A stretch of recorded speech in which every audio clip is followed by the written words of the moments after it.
Bueno, pues entonces, había una serie de preguntas en la guía de lectura y lo primero que hay que decir es que esta parte es bastante importante y que las ideas que aparecen, que supongo que les habrá parecido una parte bastante densa, a mí me parece la parte más difícil de leer de la obra, pues son ideas sobre las que tenemos que ser capaces de tener incluso una opinión, por lo menos entender de lo que se está hablando y ser capaces de tener una opinión por si apareciera esto también en el ejercicio de selectividad, ¿de acuerdo? Pero en todo caso sí identificar más o menos cuáles son los planteamientos generales que defienden Iturrioz y que defiende el tío. Entonces, vamos a ver un poco si aclaramos esto. Bueno, primero vamos a hablar de un elemento y es cuáles son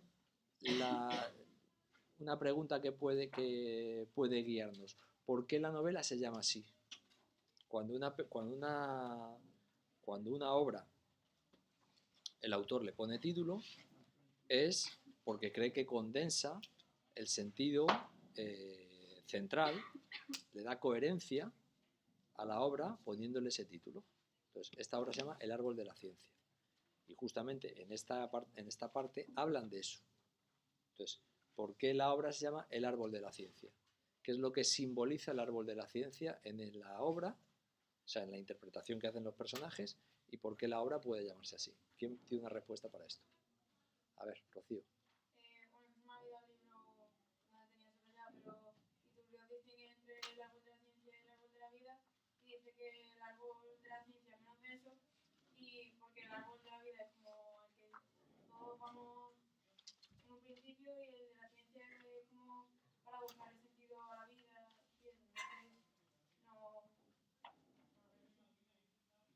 Vale. Bueno, eso está más o menos. A ver, Elisa. Yo creo que se refiere a que el árbol de la ciencia es la verdad sobre las cosas que a veces puede ser fea y el árbol de la vida es una mentira que cuenta que es lo que es la vida y nosotros como humanos buscamos el árbol de la verdad aunque no sea lo bonito porque es la realidad. Vale, entonces esto tiene relación un poco con lo que decía antes Félix, que hablaba de dónde venían las ideas. Vale, la denominación del árbol de la vida y del árbol de la ciencia, en el caso de la novela, lo dicen además los personajes, ¿de dónde sale? ¿De dónde sale esa metáfora o ese símbolo, Anuka? De la Biblia. De la Biblia. Entonces, ¿qué es el árbol de la vida y qué es el árbol de la ciencia? Yo he copiado una... A ver. Dice, sí, en el Génesis. Tú habrás leído dentro del paraíso había dos árboles, el árbol de la vida y el árbol de la ciencia, del bien y del mal. El árbol de la vida era inmenso, frondoso y según algunos santos padres daba la inmortalidad. El árbol de la ciencia no se dice cómo era, probablemente sería mezquino y triste. Vale. ¿Quién se acuerda de qué es lo que ocurre en el Génesis? ¿Qué es lo que le dice Dios a Adán y Eva? Del árbol de la... O sea, el árbol de la ciencia en la Biblia no se llama el árbol de la ciencia. Les dice que es el árbol del bien y del mal. ¿Alguien se acuerda del episodio? Porque si no nos acordamos del episodio, que es en lo que se fundamenta el título, difícilmente vamos a entender bien este apartado. ¿Hay alguien que pueda...? A ver, Javier. Le dijo a Adán y Eva, podéis comer de todos los árboles que queráis desde el paraíso, menos de ese árbol en concreto. Ahí está. Y entonces, entonces lo que ocurre es que a Eva le gusta el árbol y entonces le convence a Adán de que coma de la manzana. A partir de ese momento ellos toman conciencia, por ejemplo, de la desnudez y entonces se cubren el cuerpo. Hasta ese momento eran vida pura, vitalistas, puros, por así decirlo, no tenían ningún tipo de moral, eran como si fueran animales, pero al comer de ese árbol se saltan la norma que les ha dado Dios y pasan a tener conciencia. Y entonces lo que ocurre, Dios, ¿cómo se da cuenta de que ellos tienen conciencia? Porque ve que se han cubierto el cuerpo. Dice, estos tienen conciencia, o sea, han comido del árbol, porque mira, se han tapado sus partes pudendas. Luego entonces es que me han desobedecido y han comido del árbol que da la conciencia. Y entonces les expulsa del paraíso. Ese es el mito, ¿vale? Entonces, de este mito es de lo que hablan los personajes, llevándolo a la filosofía más moderna. Vale, entonces, ¿por qué se llama la novela el árbol de la ciencia? Si estamos diciendo que el árbol de la ciencia, que es lo que sería el árbol de la vida, perdón, el árbol del bien y del mal, aquí se llama el árbol de la ciencia. Vale, ¿por qué se llama el árbol de la ciencia? Porque luego de lo que se puede hablar de lo que es la ciencia y de lo que es la vida. ¿Sí o no? Eso es de lo que hablan en la conversación.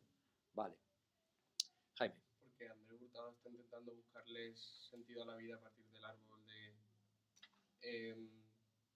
el árbol de la ciencia y no la puede encontrar porque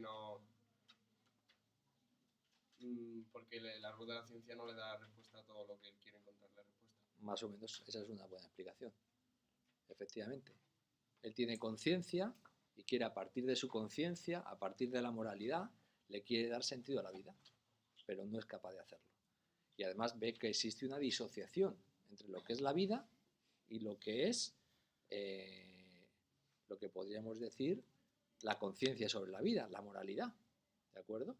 El pensamiento, la reflexión que hacemos sobre la vida. Él cree que lo que ocurre en la vida está mal. Entonces, hay una serie de elementos que se dan como opuestos a lo largo de la obra y de lo que nosotros tenemos que ser conscientes. Estaría por un lado, entonces, en el paraíso existía el árbol de la vida, que es de lo que parte en la reflexión. Imagínense que les apareciera este texto. Están Adán y Eva, son como si fueran animales. Son felices, no tienen problemas. Comen, se divierten, están allí, están a gusto, como pueda ser un animal. ¿Por qué? Porque solamente están comiendo del árbol de la vida, del árbol del deseo, de la voluntad. ¿Entienden? Todo lo que ellos desean lo hacen. No tienen impedimentos morales para hacer nada. ¿Vale? Y entonces Dios les dice, no, de este otro árbol no podéis comer. De este árbol no podéis comer, del árbol del bien y del mal. Bien, aquí nosotros podemos interpretar lo que hablábamos también antes, ¿por qué Dios les dice eso? ¿Les quiere proteger? ¿Les quiere proteger justamente de la conciencia? ¿Entienden? Les quiere decir, podéis seguir siendo felices siempre, porque nunca vais a tener conciencia. O sea, no es prohibir por prohibir. A lo mejor Dios lo que dice, oye, es mejor que la gente viva en la inconsciencia, porque en la inconsciencia son felices. Les quiere proteger de la infelicidad a esas criaturas, porque existe la conciencia, pero si no la tenemos, si somos inconscientes, pues nos movemos en la felicidad, ¿de acuerdo? Pero ellos vulneran ese estadio primitivo, primigenio, feliz, porque comen del árbol del bien y del mal. Y entonces pasan a comprender o a intentar reflexionar, a intentar dar un sentido moral a lo que hacen. Y eso les produce el dolor. Esa conciencia les produce el dolor. Mire, ya creo que quería decir algo. No, yo iba a nombrar la frase donde decía lo que A ver. Dios decía exactamente, que decía que si comían ese fruto, ese era un fruto agrio. Bueno, ¿lo leo exactamente o lo digo con mis palabras? No, léalo. Vale, dice, bueno, pues al tener a Adán delante le dijo, puedes comer todos los frutos del jardín, pero cuidado con el fruto del árbol de la ciencia, del bien y del mal, porque el día que tú comas su fruto morirás de muerte. Y Dios seguramente añadió, comed del árbol de la vida, sed bestias, sed cerdos, sed egoístas, revolcad por el suelo alegremente, pero no comáis del árbol de la ciencia, porque este fruto agrio os dará una tendencia a mejorar que os después. ¿Acaso no es un consejo admirable? Y esto lo decía. Vale, pues es un poco de lo que estamos hablando, ¿vale? Entonces, nosotros nos encontraríamos con que hay, como si dijéramos, una serie de oposiciones, que estaría por un lado lo que simboliza el árbol de la vida y por otro lado lo que simboliza el árbol de la ciencia. Vale, entonces, la vida equivale a lo que podríamos decir que es la voluntad, el deseo. Eso es la vida, el deseo puro, eso es la vida, ese sería el árbol de la vida. ¿Vale? Y por otro lado estaría la reflexión, que sería el árbol de la ciencia. ¿De acuerdo?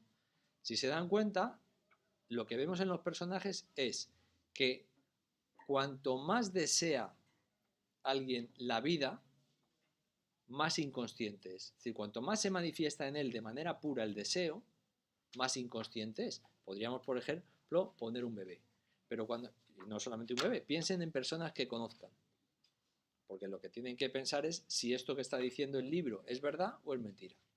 Si las personas más inconscientes parecen más felices y se manifiestan en la vida de una manera más, podríamos decir, más animal, ¿de acuerdo?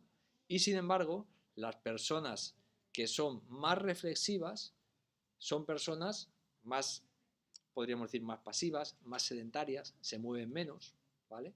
Es un poco la idea que está lanzándose. También se habla en la obra, si se dan cuenta, de lo que es mentira y lo que es verdad. Es decir, el árbol de la vida se asocia en su discusión a la mentira. Esa mentira produce felicidad. Mientras que el árbol de la ciencia, que se asocia a la verdad, lo que ocurre es que produce, esa verdad produce dolor. Vale, todas estas ideas, ¿de dónde vienen en realidad? Pues vienen de Schopenhauer. Es decir, que aquí realmente lo que hace Andrés Hurtado es decir, en el diálogo con su tío, explicar las ideas de Schopenhauer que además se ven reflejadas en los personajes de la novela. Porque, por ejemplo, ¿qué personajes buscarían vida sin conciencia de los que aparecen en la obra? Los amigos de Andrés. Por ejemplo, vimos en el capítulo anterior el tratamiento o la manera en la que ellos se acercan a las relaciones sexuales o a las relaciones de pareja es una muestra de esto. No se preocupan, no tienen ningún sentido moral de cómo tratan a las chicas ni nada. Ellos lo que procuran es satisfacer sus instintos sexuales y se acabó. Esa es su manera de actuar. Mientras que nos encontramos con que es mucho menos activo, es más pasivo, es más reflexivo el personaje de Andrés, sería más del árbol de la ciencia, y justamente eso se traduce pues en una persona más pesimista, menos activa también, ¿vale? Entonces, lo que procura mostrar la novela es que las... Sí, Clara. Eso también pasaba con su hermano, que él quería que fuese más... Claro, claro. Entonces, lo que nos está ofreciendo la novela es un retablo de personajes donde nosotros vemos cómo esa ideología o esa filosofía de Pío Baroja se refleja en los personajes que aparecen. ¿De acuerdo? Es decir, que de alguna manera, si se dan cuenta, la manera en la que se construye la obra, como todas las novelas, es: yo tengo una visión del mundo y de la realidad. ¿Qué es lo que hago? Yo no les digo directamente a los lectores, yo es que tengo esta visión del mundo y de la realidad, sino que construyo una obra donde se refleja esa visión que yo tengo del mundo. De tal manera que la persona, además, que lo está leyendo, rebaja su sentido crítico.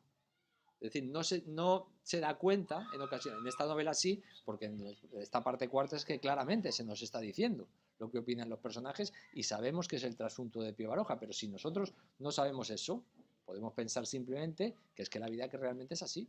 Imagínense que nosotros desde que naciéramos, todas las historias que nos contasen, todas las historias fueran así.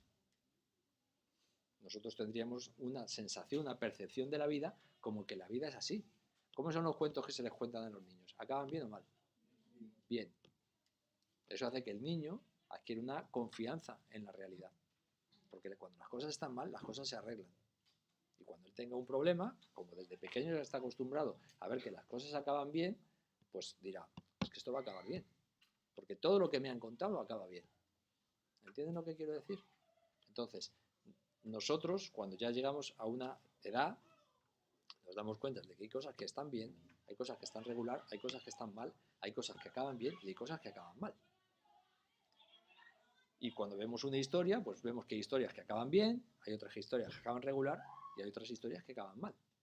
Pero ya somos capaces de darnos cuenta de esa diversidad de la realidad. Si nosotros solo recibiéramos mensajes negativos, seríamos personas más negativas. Y si solo recibiéramos mensajes positivos, seríamos personas más inconscientes. ¿Entienden lo que quiero decir?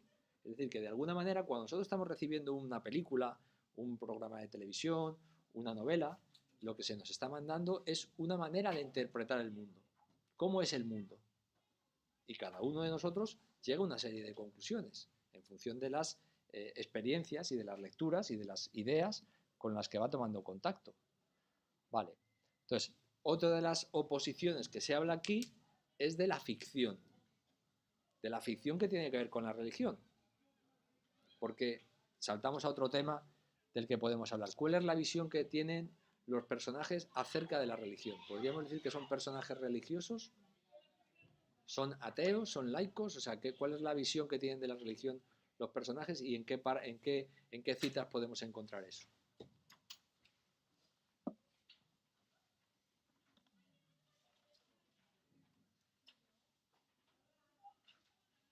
Yo es que antes de esta clase... A ver, Elena. No sé si esto hace referencia a eso, pero decía Iturrioz, creo que era, un hidalgo limpio de semitismo, es decir, de espíritu cristiano. Me parecería un tipo completo. Entonces, supongo que... Claro. De hecho, hay alusiones directas al cristianismo, porque se habla de los semitas, ¿no? O sea, se establece una oposición entre el mundo semita como fabricante de mentiras y el mundo ario, que sería la ciencia, como fabricante de verdades. Es decir, la ciencia, la técnica, todo eso fabrica una serie de verdades que se dice en la novela van a acabar con el mundo semita mediterráneo. Se habla también, por ejemplo, de la igualación entre los cristianos y los anarquistas. Vale. Bueno, pues es que no sé si cuando han leído esto han pasado muy por encima, no han captado bien. O sea, ¿qué tiene que ver esto con la mentira? O sea, ¿qué tiene que ver lo del árbol de la ciencia con la mentira? Y el árbol de la vida con la mentira. A ver, Rocío. El árbol de la ciencia da las verdades con muy buena fusión y el árbol de la vida está con mentiras, pero para hacernos más felices, ¿no? Ahí va. Y dentro de eso entonces, ¿qué es lo que sería la religión? Y la religión está en el árbol de la vida y los semitas y los arios en el árbol de la ciencia. Ahí va. De hecho dice que los grandes conductores de hombres, los grandes mentirosos, por así decirlo, vale, ¿quién es el gran conductor de hombre de nuestra época? O sea, en nuestra época, en nuestra era. Jesús de Nazaret. A quien está aludiendo es a Jesucristo, que es el que determina, a partir de su, bueno, o de lo que nos han contado de su paso sobre la tierra, ¿no? Determina que se cuente la era. Nosotros estamos en la era cristiana, ¿no? Estamos en 2011, no sé qué, desde eso no se cuenta, del nacimiento de Jesús de Nazaret. Vale, ese es un gran conductor de hombres. De ahí vienen la mayor parte de las ideas que en nuestra cultura, que conforman nuestra cultura. Nosotros somos una cultura europea cristiana, judío-cristiana, ¿vale? Bien, pues se lo está planteando como una mentira para, dice, los prometedores de paraísos. Entonces dice, los semitas prometían el paraíso, o sea, dice, los judíos tenían el paraíso en el inicio y fueron expulsados. Los cristianos prometen el paraíso al acabar la muerte y los anarquistas prometen el paraíso en vida. Es decir, creen que es posible que haya una sociedad feliz, absolutamente paradisíaca en la propia vida. Si se hace la revolución, también eso lo hacen los comunistas, pues habrá el paraíso sobre la tierra, ¿vale? Pero los tres son prometedores de paraísos. Y lo que dice la novela, o sea, lo que dicen los personajes de la novela, es que todo eso es una engañifa. Que quien está acabando eso es el mundo ario, los bárbaros del norte, ¿vale? Esta es un poco la idea de lo que es el árbol de la vida y lo que es el árbol de la ciencia, ¿vale? Entonces, ¿qué diríamos? ¿Que Pío Baroja es religioso o no? Pues evidentemente no es religioso. Es una teoría que, y sin ser enunciada abiertamente, es una teoría anticristiana. Eso es lo que él está defendiendo, ¿vale? Diríamos que es una obra racista. Aquí hay, por ejemplo, hay un apartado de la obra donde se habla, hay una frase que es abiertamente machista y abiertamente racista. Una frase, Rocío. No me acuerdo exactamente, pero creo que decía algo, decía las mujeres y los débiles. Solamente se puede conducir, a ver, Anuka. Claro, el semitismo con sus impostores ha dominado el mundo, ha tenido la oportunidad y la fuerza. En una época de guerras y a los hombres un dios de las batallas. Ha a las mujeres y a los débiles un motivo de lamentos, de quejas y de sensibilidad. Hoy, después de siglos de dominación semítica, el mundo vuelve a la cordura y la verdad aparece como una aurora pálida tras los terrores de la noche. Vale. Esa es una de ellas, pero hay otra más que habla de las mujeres, porque dice que para conducir masas y mujeres se necesita prometer paraísos. ¿Se dan cuenta? Está colocando a la mujer todo el rato como colectivo, ¿de acuerdo? Como un ser de conciencia inferior, que no puede acceder a las verdades superiores porque están reservadas no a todos los hombres, sino a una parte de los hombres, y a ninguna mujer. Esa es la idea que se está lanzando aquí. Vale. Es una idea además racista. Nosotros dijimos que estas ideas, claro, esto está, digamos, el racismo es una ideología que, como dijimos, después de la Segunda Guerra Mundial, al ser derrotado las teorías racistas de la raza aria y todo eso en Alemania, pues lógicamente, y al haber ganado la Guerra Mundial los Estados Unidos, pues cae en descrédito y nadie defiende el racismo. Pero antes de la Guerra Mundial lo defendió un montón de gente abiertamente, como podemos ver aquí. Hoy, decir que Pío Baroja era racista no queda muy bonito, pero es que es la verdad. Porque ustedes, si tienen ojos y leen el libro, pues no podemos llegar a otra conclusión que el libro es abiertamente racista. Es abiertamente racista y abiertamente machista. Es que es así. O sea, el personaje, quiero decir, ¿vale? Entonces, pues efectivamente, como digo, estas ideas estaban muy difundidas hasta el punto de que su máximo defensa pues fue el nazismo alemán, que condujo a la guerra mundial. Vale. Otro elemento, entonces decimos, primera idea yo creo que tenemos que señalar sería el tema que hemos dicho, cómo aparecen las ideas de Schopenhauer en la obra. El otro día el tema de la religiosidad, que es un tema también importante, porque, por ejemplo, en San Manuel Bueno Mártir de Unamuno, es la historia de un señor que no cree en Dios y es sacerdote. ¿Vale? Fíjense el paralelismo con esta idea de Pío Baroja. Es una persona que no cree en Dios y es sacerdote. Y sin embargo, ¿qué es lo que hace? Difunde las ideas cristianas. ¿Por qué? Porque creen que eso es lo que va a hacer que la gente sea feliz. ¿Se dan cuenta? Les da esa mentira a partir de la cual la gente puede sobrellevar su existencia.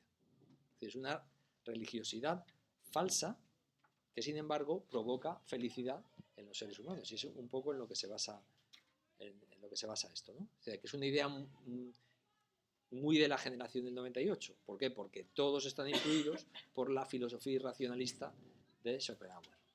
Bueno, hemos visto entonces el tema de la religiosidad, de ahí que sean todos pesimistas los personajes, ¿se dan cuenta? Como el mundo que nos refleja es un mundo donde pocas cosas tienen sentido, todo ocurre por egoísmo, ¿vale? Vale. Y luego, lo que yo creo que ustedes se tendrían que plantear es cómo es realmente el ser humano. Porque eso es de lo que se está hablando aquí todo el rato. ¿Cómo son los seres humanos? Aquí se nos dice cómo son algunos hombres, los que tienen conciencia, cómo son la inmensa mayoría, que lo que son egoístas, y cómo son las mujeres, que son inconscientes todas. Más o menos ese es el mundo, el universo del que se está hablando. Entonces, ¿usted, Fernando, qué opina de esto? Es que no me leí esta parte. No, usted no se ha leído ni esta ni ninguna. Sí, la tercera sí me la leí. Sí, vale. Las perspectivas que tiene de llevar bien el ejercicio yo creo que son escasas. Esto que estamos, les digo más, esta obra si aparece es la más difícil. Por eso es la que vale más puntos en el ejercicio. Si no se la leen y si no la entienden, es que no les va a ir bien el ejercicio. Eso es así. O sea, sean conscientes todos. Bueno, pues a ver si hay alguna pregunta que quedase más, porque yo creo... Vale, bueno, y luego otra cosa que para mí es importante, en lo que ya es la construcción novelesca. ¿El personaje de Andrés Hurtado ha cambiado? Sí. ¿En qué sentido, Jaime? Al principio actuaba de una manera más pasiva. Bueno, yo por la conversación solo, que en la primera conversación él casi no interviene y él está como un oyente, pues escuchando a su tío. Y después ya aquí pues interviene mucho más y da su opinión. Es decir, le vemos como una persona más madura. Mireia. Yo lo que añadiría también es que en la primera madura, lo que hemos dicho de que es más madura, y ahora en esta última parte, cuando habla de la religión, de los semitas, ya es capaz de dar su opinión y de debatirle y como contraargumentar lo que le está diciendo el tío, porque el tío tiene una opinión contraria a él. Entonces Exacto. intenta como convencerle de lo que él piensa y Mm. como que ha cambiado la manera de pensar. Así es. Así es. Vale, pues más o menos un poco esto, dense cuenta que este es un capítulo donde no ocurre nada. Es simplemente un capítulo que sería como una síntesis de la evolución que ha sufrido Andrés Hurtado y prepara la segunda parte. Es decir, que el árbol de la ciencia tiene una estructura bastante arbórea, podríamos decir. Tiene una parte, luego viene el árbol, el centro, que es esta parte cuarta, y luego viene ya nos vamos a ir encaminando hacia el desenlace, ¿vale? Pero el centro, y está hecho a propósito, sin lugar a dudas por el autor, sitúa la parte más densa filosóficamente, ya que es un libro de lo que trata, es de la conciencia, y por eso se llama el árbol de la ciencia. Esa parte la ha colocado a propósito en el centro de la obra, una parte corta pero muy densa, ¿vale? Bueno, pues yo mañana publicaré la parte quinta, y nada, la semana que viene el problema está en que nosotros tenemos las clases tasadas. Quiero decir que yo las clases cada una tiene su día. Lo que puede ocurrir a lo mejor si un día no nos da tiempo a hacer una cosa, pues miran el vídeo de lo que se haya hecho en la otra clase y ya está. Pero no podemos repetir la clase porque cada clase tiene un día, ¿vale? Bueno, pues ya está. Vamos a